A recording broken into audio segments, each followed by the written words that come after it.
Bombo Business News.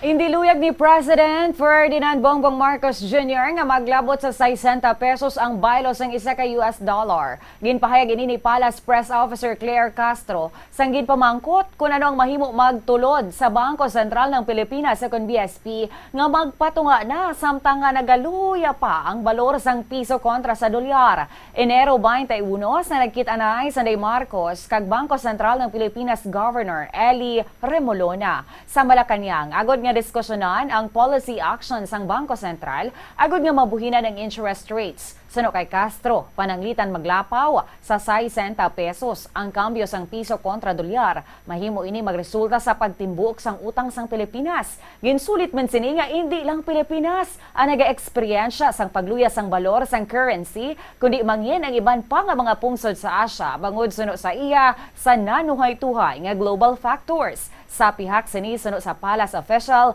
kontrolado ang headline inflation sa Pilipinas kag ginalauman nga magasulod gihapon sa target range sang gobyerno sa 2026 tubtob sa 2027. Bombo Foreign Exchange Update is brought to you by Queen Bank Business Banking.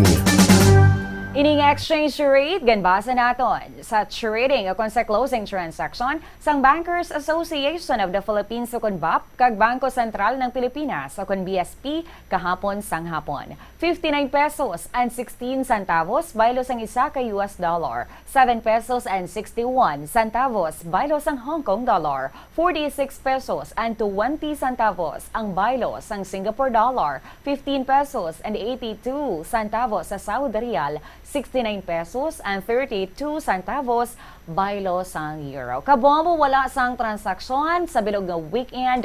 Magabalik ang transaksyon Lunes nga adlaw.